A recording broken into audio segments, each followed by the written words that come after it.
नमस्कार, मी शिवसेना युवासेना तालुका प्रमुख मनोज नांगरे पाटील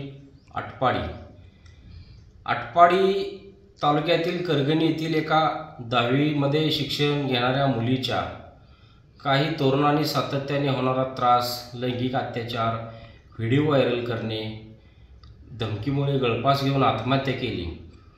ही घटना अत्यंत गंभीर व माणुसकीला काळिंबा फासणारी आहे। त्या प्रकरणी आटपाडी पोलीस ठाण्यात चौघावर गुन्हा दाखल झालेला आहे।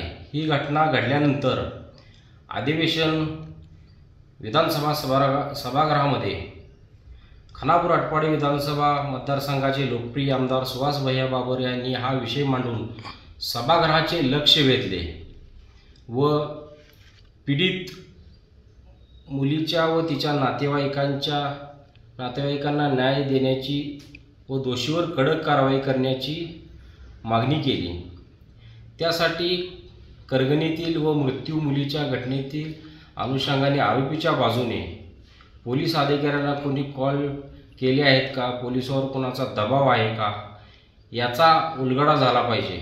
त्यासाठी शिवसेना व युवासेना यांच्या आटपाडी तालुक्यातील पदाधिकारी व प्रमुख कार्यकर्ते यांच्या उपस्थितीत आटपाडी पोलीस ठाणे येथे गोपीचंद पडळकर व ब्रह्मानंद पडळकर यांचे कॉल डिटेल्स काढावे, तसेच या घटनेतील दोषी व आरोपीवर कठोर कारवाई व शिक्षा व्हावी ही शिवसेनेची पहिल्या दिवसापासून मागणी आहे। त्यासाठी आटपाडी पोलीस ठाण्यामध्ये आम्ही निवेदन दिलेलं आहे। शिवसेना शिंदे गटाने आमदार गोपीचंद पडळकर साहेब यांचे सीडीआर तपासा ही मागणी काल केलेली आहे। खरं तर ही मागणी अवास्तविक आहे, बिनबुडाची आहे आणि त्यात कुठलेही तथ्य नसलेली ही मागणी त्यांनी केली। खरं तर आम्ही आमच्या आमदारांची मागणी, त्यांनी केलेली मागणी आम्ही पूर्ण करू। आमदार गोपीचंद पडळकर साहेबांचं सीडीआर तपासावे ह्या भूमिकेशी आम्ही पण सहमत आहोत, परंतु अल्पवयीन मुलीच्या अत्याचार प्रश्नी या तालुक्यामध्ये असलेला प्रश्न, ही झालेली अतिशय दुर्दैवी घटना, या घटनेसंबंधी आमदार सुहास बाबर आणि तानाजी पाटील यांची नार्को टेस्ट करावी ही मागणी आज आम्ही या ठिकाणी भारतीय जनता पार्टी व आम्ही सर्व कार्यकर्ते करत आहोत। आमदार गोपीचंद पडळकर साहेब यांचा खानापूरमध्ये असलेला प्रभाव, खानापूर मतदारसंघामध्ये मिळालेला जनतेचा वाढता पाठिंबा हे बघून यांना पोटशूळ उठलेला आहे।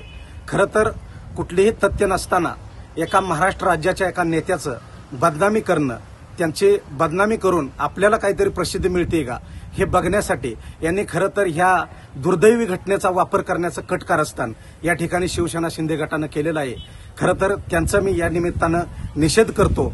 आपण आता तरी इथून पुढे शिवसेना शिंदे गटानं आमच्या नेतृत्वावर टीका करताना, आमच्या नेतृत्वावर बोलताना किंवा आरोप करताना कुठलीही माहिती तपासून आणि भ्रामक कल्पनेतून त्यांनी बाहेर येऊन याचा विचार करावा अशी मी त्यांना या ठिकाणी विनंती।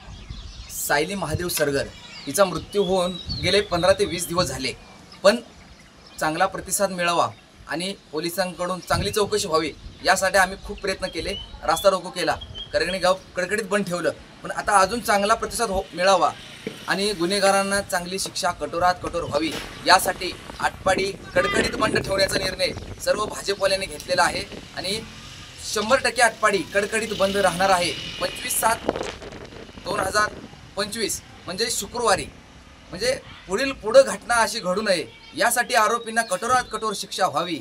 प्रत्येकाच्या घरामध्ये मुली आहेत आणि त्या मुलींना न्याय मिळण्यासाठी, मुलींच्या संरक्षणासाठी, मुलींवर अत्याचार अन्याय झाला नाही पाहिजे यासाठी या आरोपींना कठोरात कठोर शिक्षा व्हावी। त्यामुळं सर्वच नागरिकांनी मनात सगळ्यांचा संताप आहे, महाराष्ट्रातील प्रत्येकाच्या मनात संताप आहे, प्रत्येकाच्या घरात मुली आहेत। ही घटना इथून पुढे घडता कामा नये यासाठी या आरोपींना कठोरात कठोर सरकारने शिक्षा करावी, म्हणून आटपाडी तालुक्यातील सर्वच लोकांनी मनावर घेऊन आटपाडी बंद ठेवण्याचा निर्णय आणि कडकडीत बंद ठेवण्याचा निर्णय 25 तारखेला शुक्रवारी घेतलेला आहे।